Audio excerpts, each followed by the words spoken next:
Саламатсыздар ма? Менің есімім Қойдияс Рауан. 9 бітіріп, Астана қаласы Тұран колледжіне заңгер мамандығы бойынша оқуға түстім. Заңгер мамандығы бітіргеннен кейін мемлекеттік басқару ісі бойынша Стамбулға, яғни қазіргі Сакария, Түркияға оқуға бұйыртса түстік. Осы кезде Астана мен Стамбулдың, яғни шет елдің қандай айырмашылықтары туралы айтып кетейін. Біріншіден, шет елдің аты шет ел ғой, бірақ та Түркияның орны бір бөлек. Өйткені ата-ананың бірінші уайымдайтыны ол баламның қандай өркениетке барып жатқандығы жайында. Ең бірінші айтатыным, Түркия мұсылман мемлекет, әрдайым халқы құшақ жая ашады. Түркия жақсы мемлекет. Студенттер үшін, шет елден келген, яғни қазақ балалар үшін, бұрынғы түркітілдес халықтар үшін әрқашанда көмегін аямайды. Және де ең бірінші, Түркияда мұсылман мемлекет, және де бұл жақта ағылшын тілінде, орыс тілінде және тағы да басқа араб тілі, француз сияқты тілдерді дамытуға, практика жасауға өте үлкен шанс дейді орысша айтқанда. Және де қазіргі кезде тіл білем деп қорықпаңыздар. Мен де тіл білмей келдім. Әлі де білмеймін. Бір ай болды. Қазір Томер деген оқуда оқып жатыр. Ол жақта неше түрлі жерден, біз білмейтін жерлерінде де, мемлекеттен де адамдар келіп жатыр. Ол жағынан қам жемеңіздер. Ол жақтың өркениетімен танысу, ол жақтың салт-дәстүрімен, киімімен, әндерімен танысу біз үшін қазіргі қызық. Және де сол қазір ақпарат алу үстіндеміз. Басқа былайша айтқанда өзіміздің білімімізді арттыру үстіндеміз.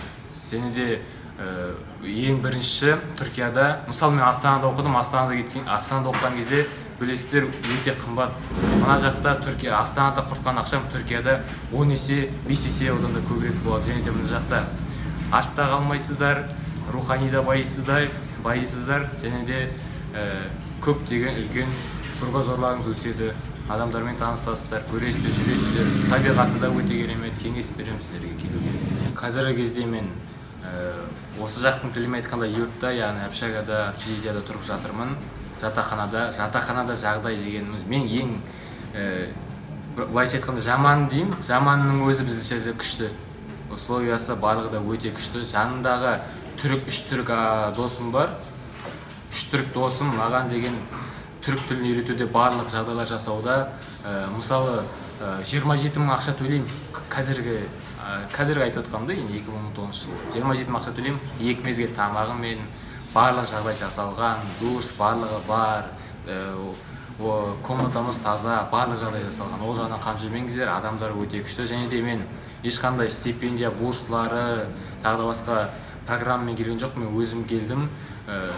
Бурсларына түспей алсаңыздар да қорықпаңыздар, өздеріңізден келіңіздер. Бірінші жылы көп ақша құртуларыңыз мүмкін, бірақ та келесі жылдарда үлкен мүмкіндіктер бар. Алға қарай қадам жасап көріңіздер. Және де басқа программамен келген жоқ, мен өзім келдім. Бурсларына түспей алсаңыздар да қорықпаңыздар, өздеріңізден келіңіздер. Бірінші жылы көп ақша құртуларыңыз мүмкін, бірақ та келесі жылдарда үлкен мүмкіндіктер бар.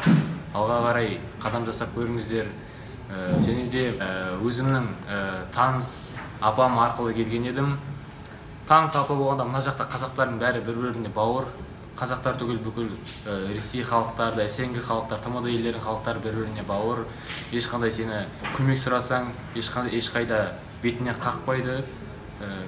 Дымнан қорықпай, тіл білмесеңіздер де, ешқандай білмесеңіздер де келе беріңіздер. Барлығынан да өте жақсы болар деп үміттенемін.